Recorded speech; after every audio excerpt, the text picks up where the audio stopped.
All right. Hello. Welcome to week 4. This is Media and Materials of Art 102. We have 104 slides today, and I might be able to get through most of them because they're not super detailed. So, yeah. All right. So, first, we're going to start off with drawing. And it's funny because I'm taking a drawing class today, and we talked about this. So, yeah, drawing's basically a way to move a tool to make a mark across a piece of paper or any material that can take the mark that the tool makes. So it, obviously not limited to just paper. You can draw on pretty much anything. You can draw on walls with markers and such. That's drawing, right? So yeah, drawing is pretty much the first widely recognized form of artwork to express, to communicate, to talk about culture. Um, Back in France, there's some, here's some examples, but yeah, there's a really cool documentary by Werner Herzog, or however you say his name, um, regarding these old drawings that go back for um, 30,000 BCE, apparently. Um, yeah, so this is obviously a very early form of art where purposeful mark making, obviously, it's not paper, um, it's pigments and sort of materials, other materials that are drawn onto the walls. They were able to be preserved for this long, which is pretty cool.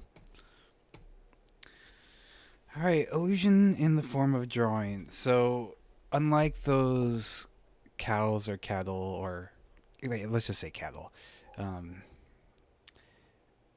not everything is so quick and easy. So, just like we talked about the other week, that was more gestural drawing.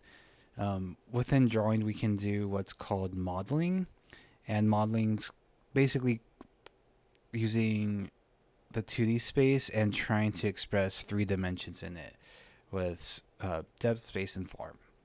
Right? We talked about that with perspective and how we're just seeing things on a 2D plane. Paper's a 2D plane, so we try to represent the real world, which we perceive in 3D, by using these kind of techniques, like using value and techniques such as hatching, which again I talked about, to simulate both brightness, like right here under the eye on the cheekbone. It's a bit brighter to suggest that more light is bouncing off it, and it's darker down here to suggest shadow. And of course, light and shadow are things we recognize from day to day. Otherwise, we wouldn't be able to get around as easily. I mean, of course, they're blind folks. Um, but even the platyhelminthes, which is a quote unquote primitive form, can only see in brightness and darkness, and there's other animals who can only see in brightness and darkness. Just a fun fact for you. All right, so going to talk about different types of tools to do drawing with. So this first one here is charcoal, which my drawing class, actually used for the first time today. So drawing with charcoal is pretty fun, but it's very messy. So it's basically burnt wood or other materials, grapevines, compressed into these sticks or blocks. They're glued together with different sort of binder. Binder meaning like a material that keeps things together. It's really good to do shading with. So this isn't charcoal, obviously, but this is what is it called? Um, Silver point. So this is done with silver point, but if and see how it's scratchy. With charcoal, you can do sort of gradations like this, and you can tell that this is more gestural. It's done quicker. The strokes are larger, and it's less defined. So charcoal is a good medium for covering a lot of ground in a short amount of time. And there's tools like this blending stick to help you blend things better. Otherwise, you can use your finger, which we use today. Conti crayon is a little bit like that, but more controlled with it has charcoal, graphite, and wax. That's what it's composed of. So graphite's what we'll be talking about next. So this is definitely more of a controlled thing. You can probably guess that it's like a crayon. It's just more professional, I guess. There's more. I think it's a little bit harder, so it's a lot easier to control than charcoal. Um, Unlike Crayola crayons, we usually only see this dark brown, this this red ochre, I believe, black and white, and maybe one other shade or so. So it's not very common to use because of limited amount of tones. And now graphite. So this is what we use every day.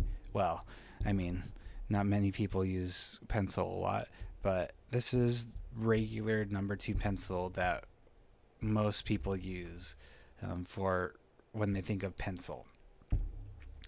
So it's crystalline carbon and clay. So what the pencil is the wood part is just think of it as a way to just hold the middle part, right? I always thought of it as one complete thing, but obviously, uh, carbon doesn't come directly from the pencil outside of it. So yeah, think of it as a crystalline center, um, and it's easy to think about crystalline because diamonds are carbon, the same material. It's just more pressure used to make diamonds. So crystalline, it's a good way to think about your pencils being kind of valuable, right? Um, so these are obviously easy to work with. We use them every often. Um, However, something like this must have taken forever because the downside of graphite is it takes a long time to cover a lot of area. So this would be a lot easier with charcoal, at least the background. Um, might She might have used charcoal for the background. I'm not sure, but as far as I saw on her website, it was just graphite. Um, so what's cool is that you get to do a lot of detail with that because it's again easily controllable. Most of us have been using it for most of our lives. All right, pastels. So I think most of us would be familiar with this. I've had a few projects like this in elementary school slash middle school. Um, Again, it's pretty similar. It's using pigments, but different binders to keep all the pigments together. This one's an interesting one because it's a little bit more waxy. It's like charcoal in the sense that yeah, it can be a bit messy and you can cover a lot of area, but it's less precise. Um, just like crayons, it sort of depends on the surface of the paper. You can see here that there's white spots here where the pastels didn't touch. That's basically the texture of the paper. The application is so thick that it doesn't reach the inner valleys of a paper. But as you can tell, you can get pretty detailed with it. So I have no idea what size this is. It's probably pretty large because you can tell with the texture of the paper um, that yeah, it's probably at least 18 by 24, my guess, but probably even bigger because it's hard to get a lot of detail out of pastels. But yeah, you can see that you can do that, but that depends on obviously your skill and the surface and the size of your paper. So pastels, I definitely find more difficult to work with, but um, as you can see, you can really make it work. Ink. Okay, so this is something that pretty much everyone uses every day. So it's pigment and binder, but it's suspended in liquid. Obviously, different materials, different ways of getting it out, brush or pen. Um, pens obviously are the way we use ink most of the time. Um, yeah, this is a drawing by Nina Bunjevak. I think that's how you pronounce her name. She's a comic book artist, and this is one of her illustrations from a comic book. So you can see that this is a very precise medium. Um, all of the line widths are pretty much the same, so you don't have really big changes um, in size between the smallest strokes and the largest strokes. Um, you know, I now that I think about it, I could have had more examples where there's more washes with India ink.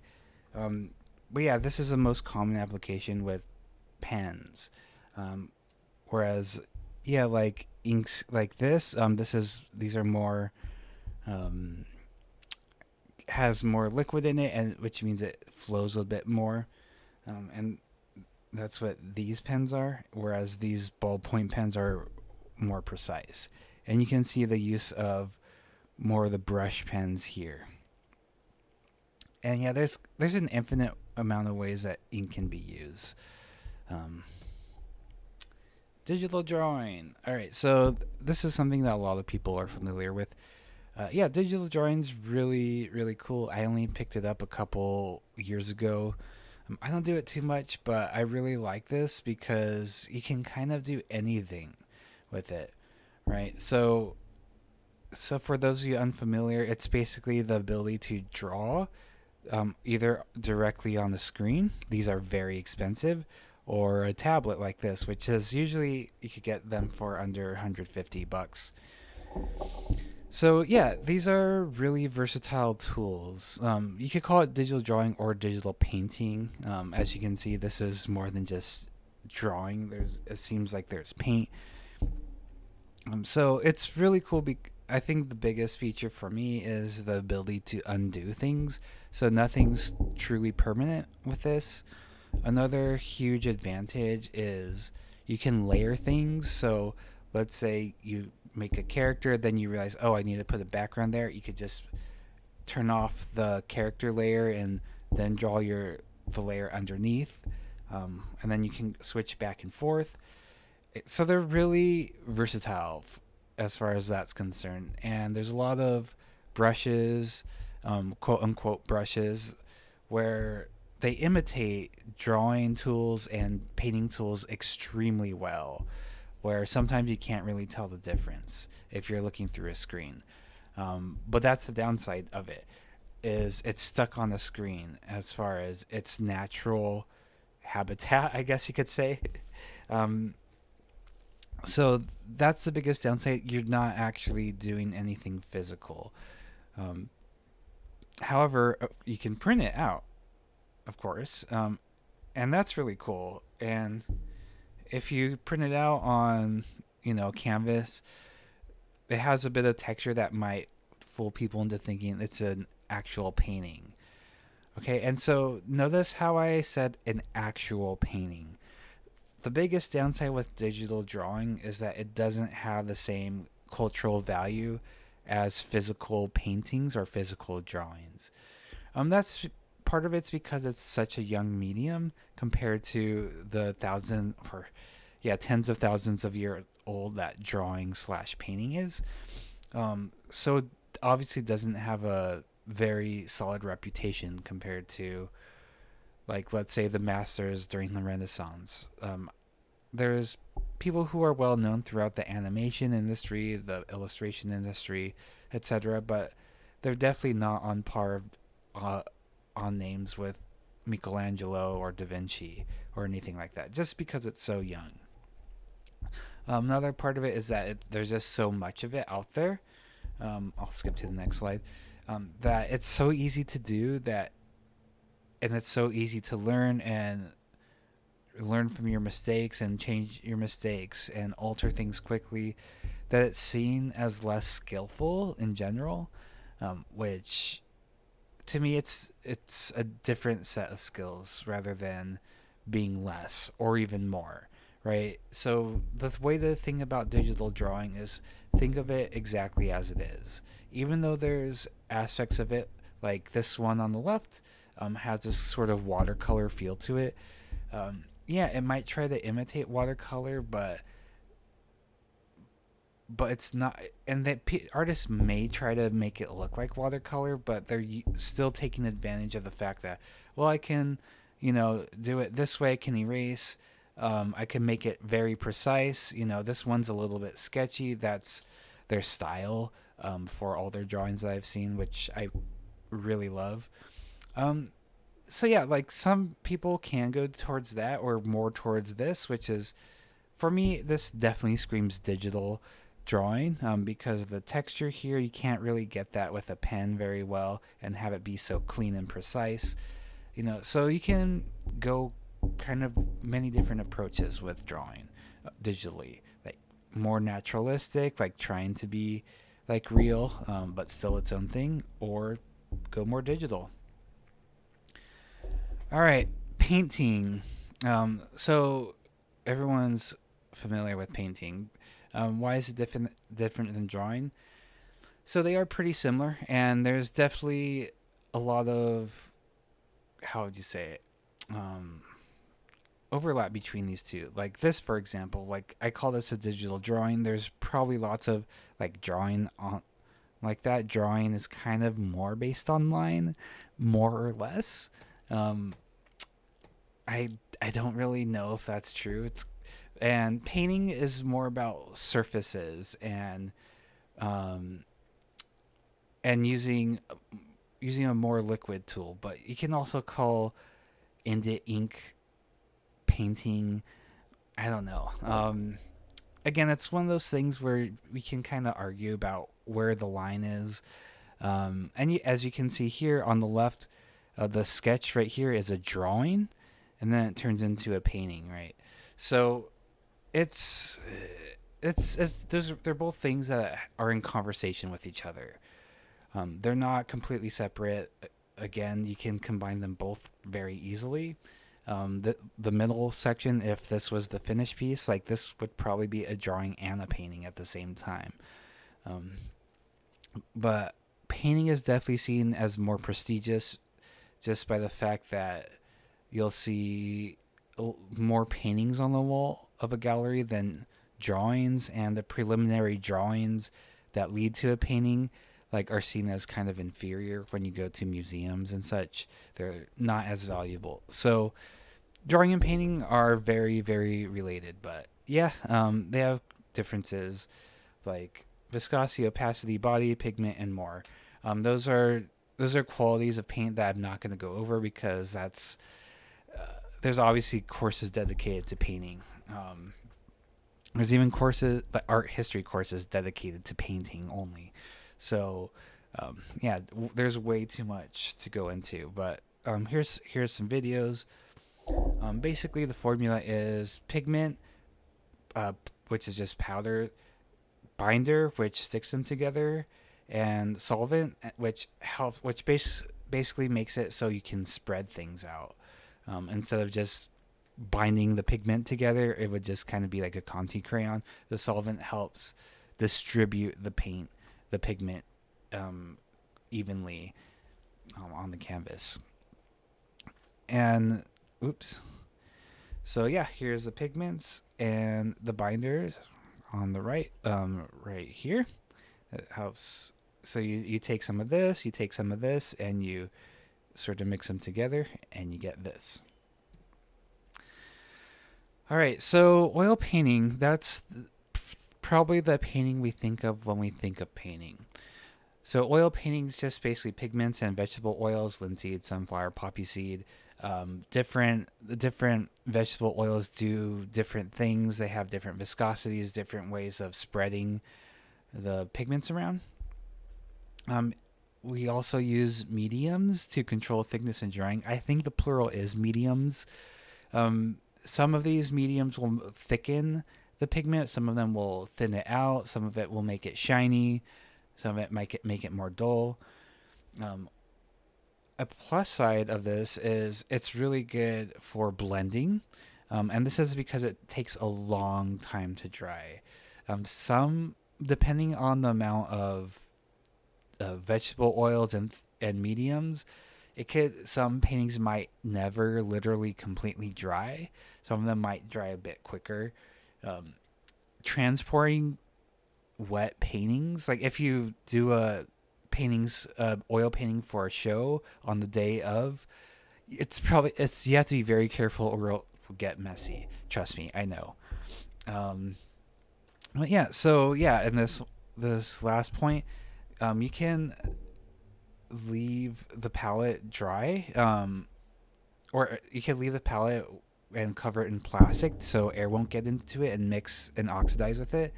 And you can use the palette for a while.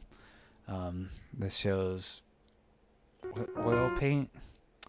So yeah, so oh boy, I need to go quicker. Yeah, so basically, once people mastered oil painting, you could get really realistic results. Like this might not look realistic to you, but back then in 1433, certainly, like this was very impressive. And honestly, like I couldn't do this. There's a lot of layers going on. There's so much surface and texture going on that you might not be able to perceive because this is a screen. But if you saw this in real life, you might be able to um, understand why it's so impressive. Okay, acrylic painting's a different kind of painting.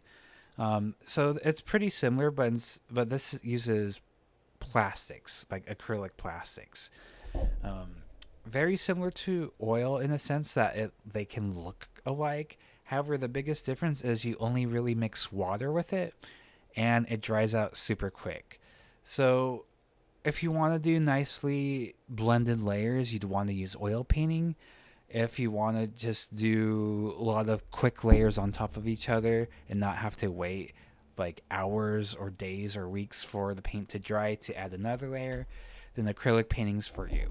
If you want to do like flat paintings, acrylics for you. So, yeah, you could also use mediums to prolong the drying and thinning, and also do the opposite.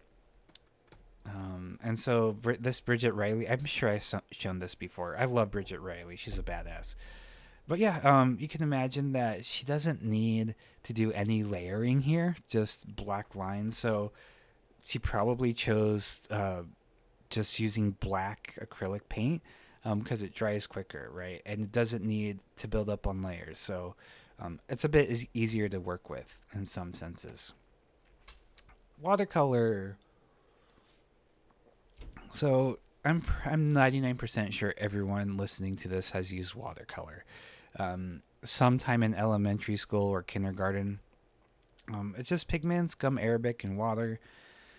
You know how it's pretty hard to control. And the cool thing about it that I really sucked at is building up on layers of it. You can do many layers pretty easily, and it can look good. Um, yeah, so the advantage of this is like doing sort of soft blending colors. If you're going to be doing a lot of darkness, you probably should go to India ink. But yeah, it's also very nice. And as the bottom says, if you're good at it, you can probably sell ocean scenes kind of easily.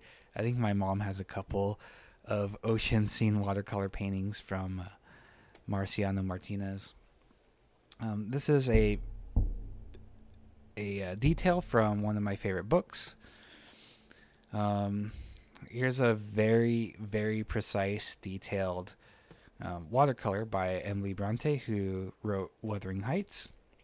So you can really do impressive things with this that you wouldn't necessarily think of at first. But yeah, it all depends on the artist.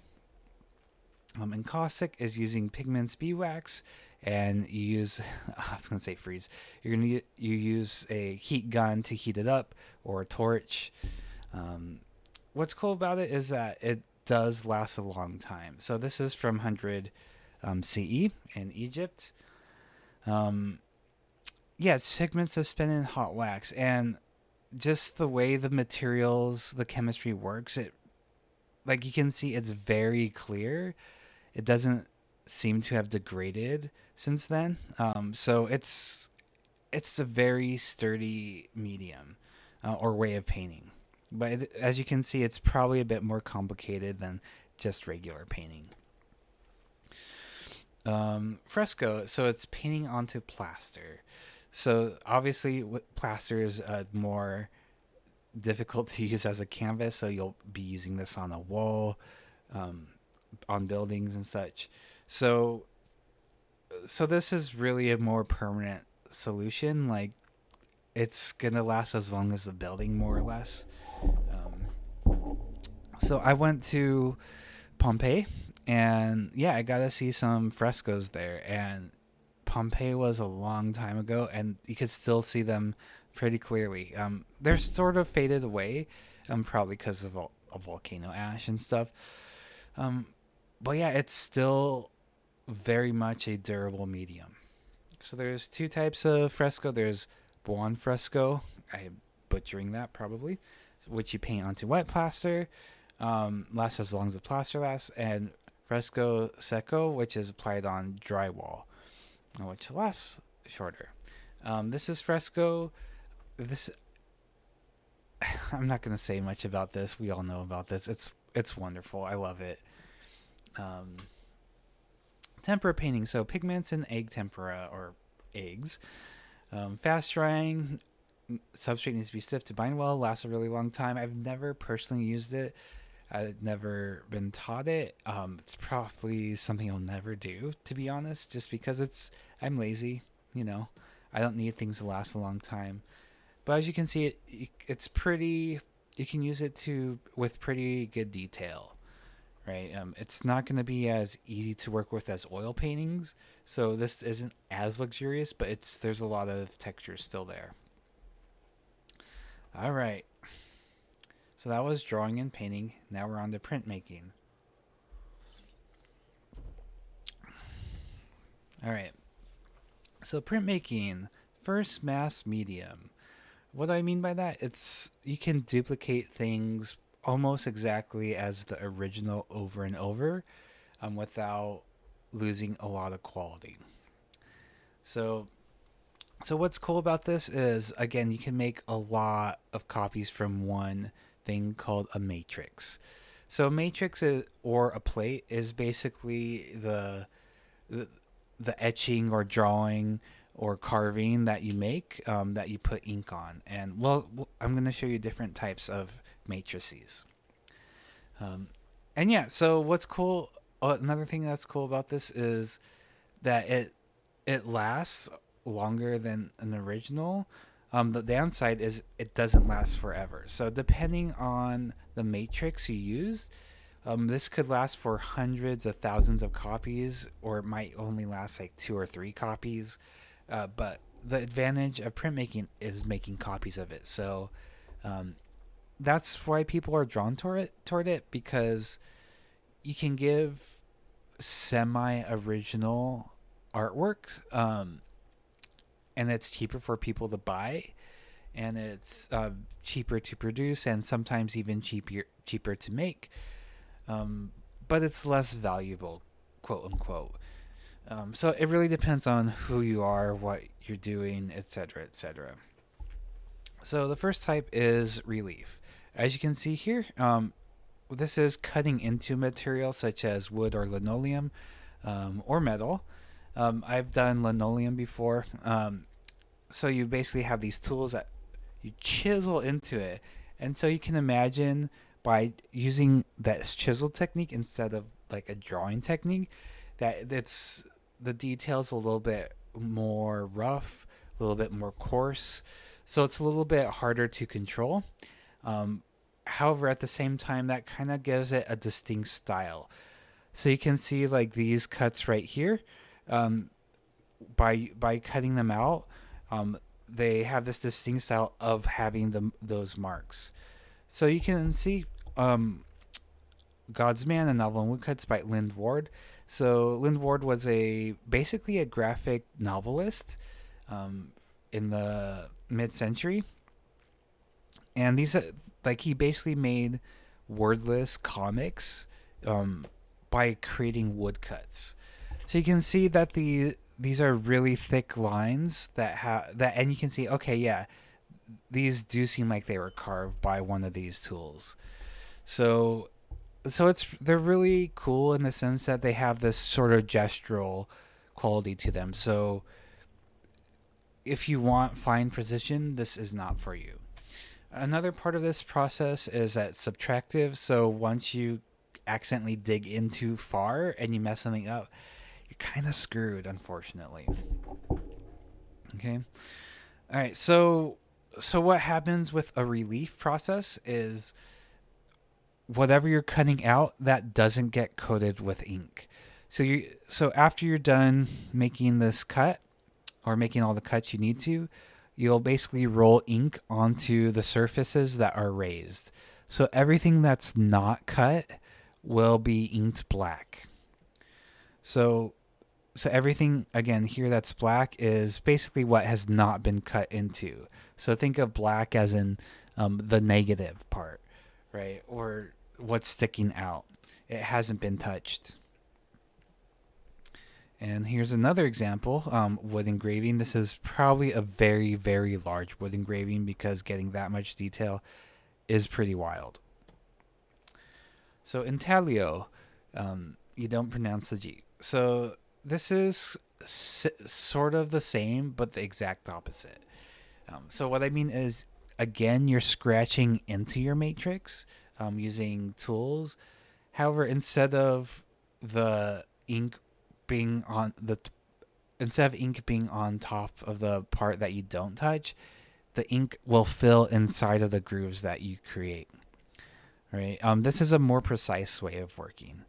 So these aren't necessarily the best examples of precision. This is a better example here. So yeah, what you'll basically do is you'll cover this plate with ink, and then you'll take a cloth with some alcohol and rub away the ink from the parts that you didn't touch, and the remainder of the ink will be sitting in these grooves.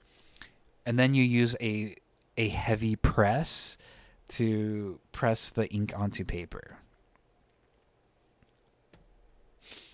And then I think this is the last one, planographic, printing on a flat surface. So this is using chemicals to create this. So I believe this is limestone.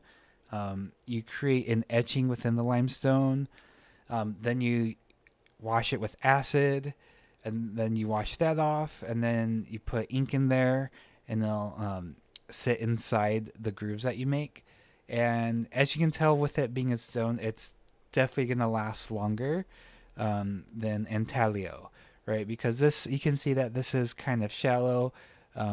If you can cut into this, then you can probably destroy the whole thing pretty easily. But this uses some really long, complicated process that I'm pretty sure I skipped a step because I've never done this. Yeah, it's pretty intense, but it's very durable. This is a lithograph, which is something that's used commercially. I don't understand it, how you can make it look like that, but it is. And you can tell that it's a print because on here it says 122 out of 200. And what that means is there's 200 of these prints available, and this is number 122. Stencil printing. I forgot this one. So stencil printing. This is what screen printing is. So you create an image, and then you use light to make a negative, and then you burn that image onto a screen. And then the light and chemical process or something like that. What happens is it creates the screen, and it sort of quote unquote deletes the part that was the negative. So whatever you create, these where it's yellow here, those are basically holes.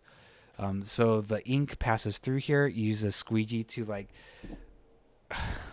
don't have my camera, but you use it to squeegee it through the holes. And so this is how shirts are made. This is a process of doing screen printing one by one. Well, it is done one by one, but you can use multiple colors and that's done by using layers, different, like for example, if you have a hole like here, this could be the yellow ink going through, and a separate hole where only this is like represents a shadow. You can make this blue, and so only the blue will go through here. It's kind of hard to explain without showing you. But yeah, screen printing is a pretty fun process to do, and I recommend it. All right, photography. So photography is basically a way of capturing light. And yeah, this is how most cameras work, both film and digital. So light goes in through the lens, it bounces through the mirror, and that's why you can see it through the viewfinder, if you have one. But also, it might just go directly to the film. The film, for the equivalent of film in digital cameras, is called a sensor. And the sensor can also show you on your screen, on your phone, what you're looking at. But essentially, they're almost always the same. I'm not exactly sure how camera phones show you the screen or show you what you're looking at and take the picture. I'm not sure about that technology, but it might be different from this. I'm not entirely sure. I mean, yeah, it is. There's no mirrors inside your phones. So the first type of photograph was Daguerreotype by Louis Daguerre, probably. This was taken in 1839. There's an earlier one, I think in 36. The first one was by Nicephore Niepce. Took a really awful picture. But it was the first, so it's important. Surviving one, that is. But Daguerreotype's the first popularized one. The exposures were about 8 to 15 minutes long. So when we take pictures with our cameras, the exposures are a fraction of a second. And instead, for this, because the technology wasn't as advanced, people didn't know how to get the light sensitive material to collect light better. This was between an 8 and 15 minute long exposure. So imagine like having to you'd have to put your camera on a tripod for this. I don't know why this is reversed. So this picture is significant because this is the first known human to be captured on film. It's probably some guy standing still for 15 minutes getting his shoes shined. Whereas there's a lot of people here, but since they're moving in and out quickly, they weren't captured on film.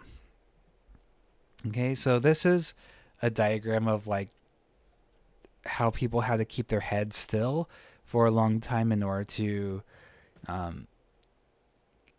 get their pictures taken. So again, photography is capturing light, and so if this was only taken for maybe a fraction of a second, it would be just completely blank. It would be completely white. The negative would be black because the negative is the opposite. And so in order for the light to come in, you'd have to keep still. So this is a way to sort of do that. Oh my gosh, I took a whole course in history of photography, and to boil it down to this is so funny. Photography. So photography in science, you could use it to. These are called cyanotypes. They're also used for blueprints. These you expose these through the sun. You can read a little bit more about that. Chrono photography. This is the precursor to cinema, where basically someone set up a bunch of cameras in a row. Edward Muybridge, to be specific, to prove that horses do indeed, all four legs do leave the ground. More information there. Documentary photography. I hate war, but it is kind of important to talk about in this. So dead bodies. So basically, this was important because war was romanticized, blah blah blah. But this showed basically the horrors of what war actually was. Thomas O'Sullivan was instrumental in taking pictures of dead people. Obviously, they were dead people, so you can keep the camera still for a long time. So that's why he was able to do that, and he wasn't able to capture battle. This is by my friend Stephen Arthur Milner, the Ogeechee River Project, where he documents problems with the river, blah, blah, blah. You can read more about it. You can click here for more information. Love that boy. Art photography. So obviously, art photography is to express in the same way that painting is, just using a different set of tools. So this is a calotype by Henry Fox Talbot. He basically invented art photography and sort of passed it on to a lot of different people. So this is obviously not a documentary photography. It's not about nature. It's more about just having an artistic statement, more or less.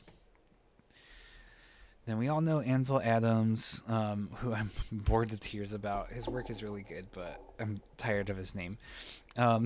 He developed a zone system, which is basically like, hey, how can we make photography as beautiful and rich as possible? So he did that. This is probably my favorite contemporary photographer, Wolfgang Tillmans. Yeah, he does a lot of different types of photography, from portraits to still lifes to everyday photos to porn to abstractions. His abstractions, like on the top left, are some of my favorite things from him. Pardon me. And yeah, what I really like about him is the way he does all these things and prints them at different sizes and puts them in relationship with each other to sort of create a context. This is Jerry Yulesman, who sadly died on the 4th of this month. He's a surrealist photographer. I know this one on the right was done using film, and for those of you who don't use film, you're basically working with 35 millimeter diagonal rectangles to work with. That's like the size of your thumb, pretty much. So working with those and combining them onto prints is a very intense process. I think the one on the left is probably digital, being that's 2006. Unlike some old people, he's absolutely into technology and using its strengths to its advantages. I can't imagine doing the left one so easily with, you probably could do it with film. I'm thinking I used to do a lot of film photography. But yeah, unfortunately he died, but yeah, he did a lot of cool stuff. Photography influences painting, so this is a way of like, just read this. Like there's ways of like how composition and composition influence painting. This is Edgar Degas. And even more importantly, in my opinion, is how it influenced painting. So before photography, the only way to really show people around you like things that happen in real life was to draw it or paint it or sculpt it. And we'll get to sculpture hopefully within the next few minutes. But once photography was able to accurately, quote unquote,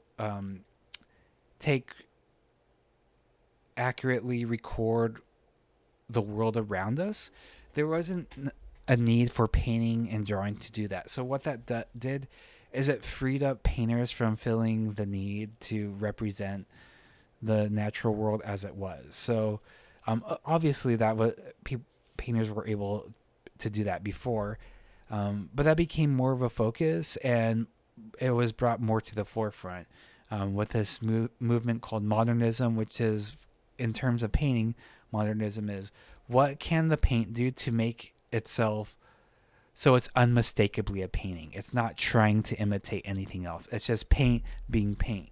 And that's what abstraction is. Digital images. So obviously that's not obviously 1957, this is the first digital photograph. Digital photography, we're all familiar with Photoshop and how it's used on in the beauty industry today. Um, I'm very competent at Photoshop, and there's a lot you can do with this. Very well, actually, no. I've been doing it for a long time.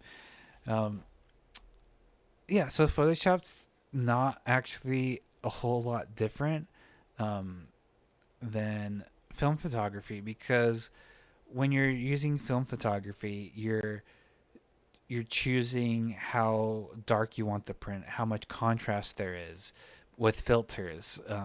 So the filters we get with Instagram or Snapchat or whatever, that comes from filters being used in film photography, which are literal filters put between a lens and everything else in front of it.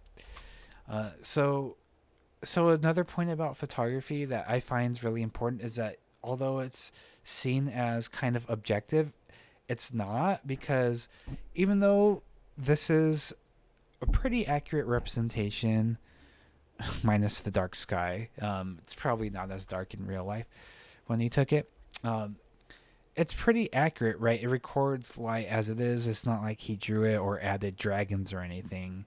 However, think about it in the way that Ansel Adams, for this particular photo, chose to what exactly he wanted to put into the frame, right? So there might be a dinosaur just to the left of this frame, like on the outside, that you can't see. It might be a tree, it might be an ugly building. He thought, this won't work. But yeah, photography is about choosing what to show in the world. All right, digital images, you can do a lot of cool stuff. Video art. So we'll talk about video art another time when we talk about time. All right, three-dimensional art, which I left 8 minutes for. All right, so relief is a way of, it basically describes how far out from a matrix or of the material, whatever you want to call it, the surface, a sculpture sticks out. So low relief would be something like on the right, or bas relief, BAS, where it doesn't stick out a whole lot. And then high relief, as you can see here, there is this background with this figure sticking out a lot. What exactly is the measurable difference? Who knows? It's dependent on the context, right? So, is this high or low relief? Think about it for a second. The answer is here. It's bas relief, which is low relief, because the figures don't stick out a whole lot. So if you were gonna cut out maybe like a foot of this, or this section right here, it might be high relief based on the context. But since this is so large and the figures don't stick out a whole lot, this is low relief. There's no example of, well, yeah, I guess this is an example of high relief. So this would probably be like low to medium relief right here, and this guy would be high relief. So you can have more than one type of relief within one sculpture. Modeling is a way to create things, obviously, to model things, to, like, as we were talking about in the drawing, where we model with lightness and darkness, we're modeling physically. So there's a couple processes. There's the additive process, where you stick things onto something. So this, you can see this person's just sticking what's probably clay onto these fingers, right? So we're adding material to material. There's also subtractive process, which means we're taking, for example, like butter, and then carving into it. So this is an example of Todd Fram, who is basically creating this shape out of this giant limestone piece. So he's using lots of saws and stuff. So he started with a large block and then cut away from it. So again, this is one of those things, like, if you cut too much away from it, you might mess up and ruin it forever. And this is carving out of wood.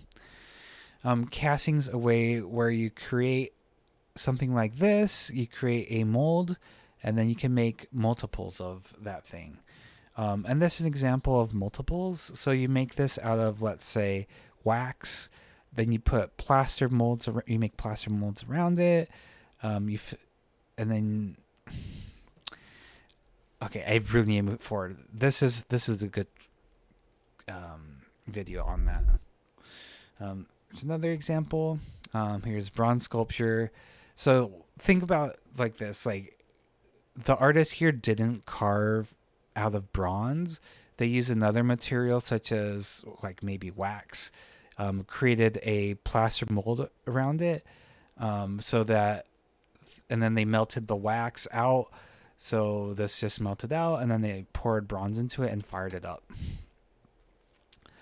This is a fellow who uses his own blood to create a sculpture of his head. So the reason he's closing his eyes is because he needs to have a mold slipped around him, and you can't have your eyes open for that, obviously.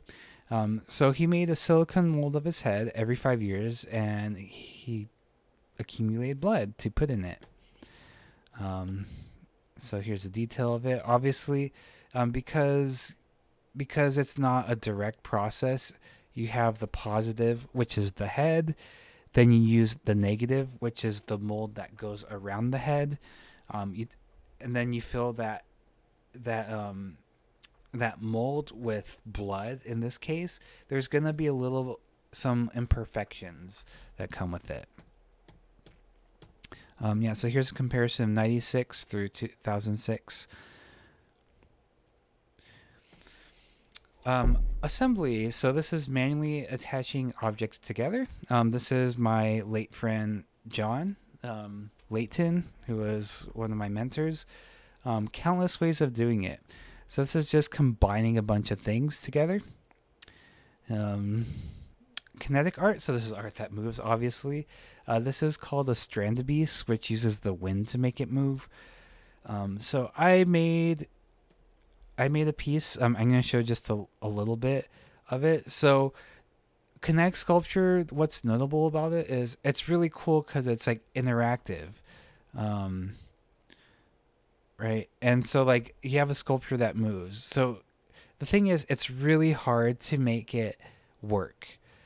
But what's even harder is to keep it working once it works, because things will fall apart. And this is a video that shows like how I basically failed at this. Like I technically did it. I think I got a B or a C on it. But this shows like, yeah, this thing kind of sucks, you know. So that's Kinetic sculpture. So you can see again that like I'm frustrated with it. All right.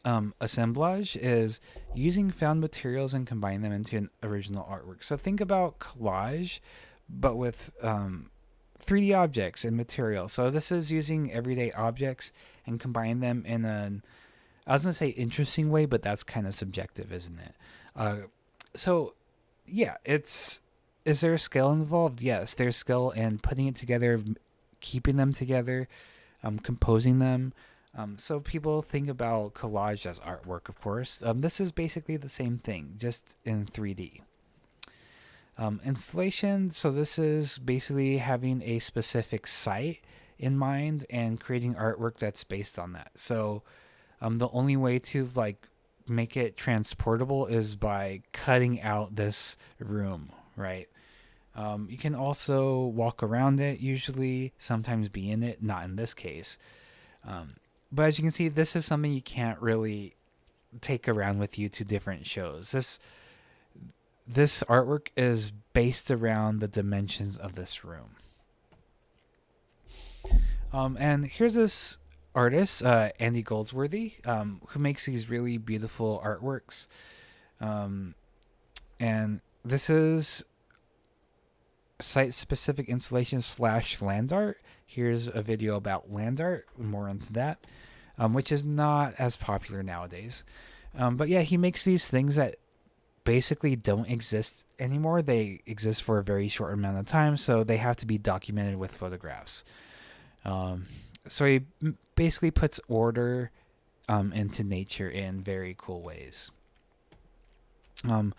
So there's a document. This is a trailer for a documentary called Rivers and Tides. Highly recommend it. It's really, really good. And you'll see that he's in really intense conditions.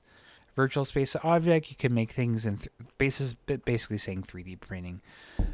Okay, so it's 5 o'clock. That's about it for today. Thanks for showing up. Thanks for your patience. Hopefully everyone gets to eat a yummy supper. Have a good one. Bye bye.